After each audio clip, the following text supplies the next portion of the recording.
ஒரு டீச்சர் தன் வகுப்பு மாணவர்களிடம் வெற்று தாள்களை கொடுத்து ஒவ்வொருவரையும் வகுப்பில் உள்ள மற்ற மாணவர்கள் அனைவரின் பெயரையும் அதில் எழுதச் சொன்னார். ஒரு பெயருக்கும் அடுத்த பெயருக்கும் இடையே சிறிது இடைவெளியுடன்.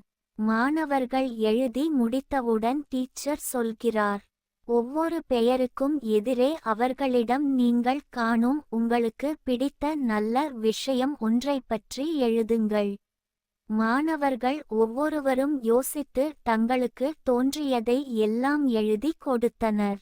வாரக்கடைசி டீச்சர் ஒவ்வொரு மாணவனின் பெயரிலும் ஒரு தாள் தயார் செய்து அதில் மற்ற மாணவர்கள் அவனை பற்றி எழுதியிருந்த உயர்வான வார்த்தைகளை வரிசையாக தொகுத்து எழுதி கீழே தன் கையெழுத்தையும் போட்டு மாணவர்கள் ஒவ்வொருவராக அழைத்து அவர்களின் பெயரிட்ட தாளை கொடுத்தார்.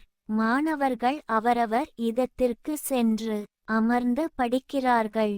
10 நிமிடங்கள் வகுப்பறையே சந்தோஷ கடலில் மிதக்கிறது. நான் இவ்வளவு சிறப்பானவனா?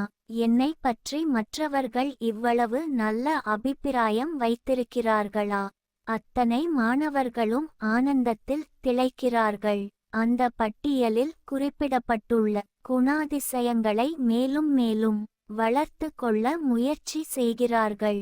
தன்னை பற்றி உயர்வாகச் சொன்னதற்காக ஒவ்வொரு மாணவனுக்கும் சக மாணவர்கள் மேல் அன்பு அதிகரிக்கிறது. பல வருடங்கள் கழிகின்றன. அந்த வகுப்பில் படித்த மாணவன் ஒருவன் வளர்ந்த பிறகு இராணுவத்தில் சேர்கிறான். பிறகு போர் ஒன்றில் வீர சாகசம் புரிந்து மரணம் அடைகிறான். அவன் உடல் இராணுவ மரியாதையுடன் சொந்த ஊர் கொண்டு வரப்படுகிறது. இறுதிச் சடங்கில் கலந்து கொள்ள அந்த டீச்சரும் செல்கிறார். மிடுக்கான இராணுவ உடையில் நாட்டின் தேசிய கொடி போர்த்தப்பட்டு சவப்பெட்டியிலும் கம்பீரத்துடன் காணப்பட்ட அந்த மாணவனைக் கண்டு பெருமிதத்துடன் கண் கலங்குகிறார். ஒவ்வொருவராக வரிசையில் வந்து இறுதி மரியாதை செலுத்துகின்றனர். டீச்சர் கடைசியாகச் செல்கிறார். பின்னர் பக்கத்திலேயே நிற்கிறார். உடலை தாங்கி வந்த இராணுவ சக வீரர்கள் அருகிலேயே நின்றிருந்தனர். ஒரு வீரர் கேட்கிறார், நீங்கள் சரவணனின் 10ஆம் வகுப்பு டீச்சரா என்று. டீச்சர் ஆம் என்று தலையசைக்கிறார். பின்னர் அந்த இராணுவ வீரன் சொல்கிறான், டீச்சர் எனக்கு உங்களை தெரியும். சரவணன் உங்களைப் பற்றி எப்போதும் சொல்லிக்கொண்டே இருப்பான்.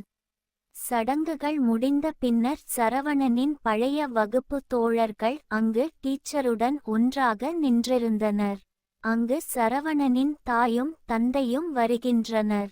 அந்த சோகத்திலும் தந்தை டீச்சரிடம் கூறுகிறார், டீச்சர், நான் உங்களுக்கு ஒன்றை காட்ட வேண்டும். இது சரவணன் போரில் கொல்லப்பட்டபோது அவனது பாக்கெட்டிலிருந்து இறுதியாக கண்டெடுக்கப்பட்டது.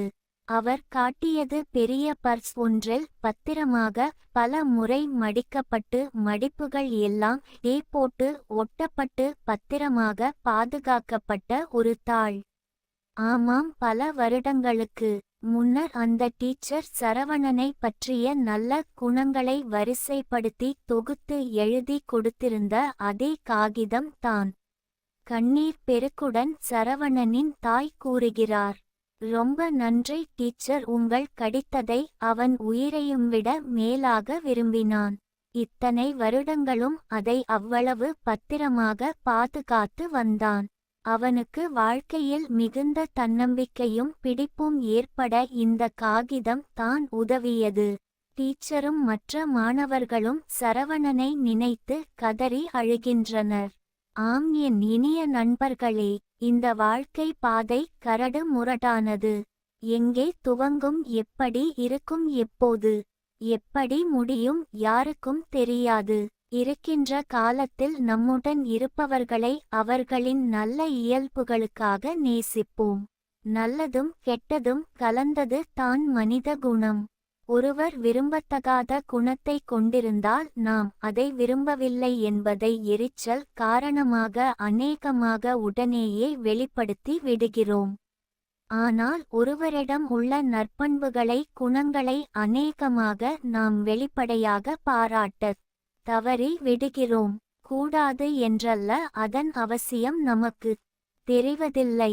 சாம்பாரில் சற்று உப்பு அதிகமாக இருந்தால் கூட உடனடியாக மனைவியிடம் அதை கூறும் கணவர்கள் அந்த சமையல் நன்றாக இருக்கும்போது பாராட்டுவது இல்லை.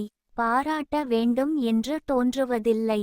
இந்த உலகில் அனைத்து உயிர்களுமே பாராட்டுதலை எதிர்பார்க்கிறது. கிடைத்தால் சந்தோஷப்படுகிறது. நீங்களோ நானோ யாருமே அதற்கு விதிவிலக்கல்ல. வெளிப்படையான பாராட்டுதல் அவர்களிடையே தன்னம்பிக்கையை கொடுக்கும், நல்ல குணங்கள் மேலும் மேம்பட உதவும், தோழமை உணர்வு அதிகப்பட உதவும், மனிதர்களை மேலும் நல்லவர்களாக உருவாக்க இது உதவும். அன்பே சிவம்.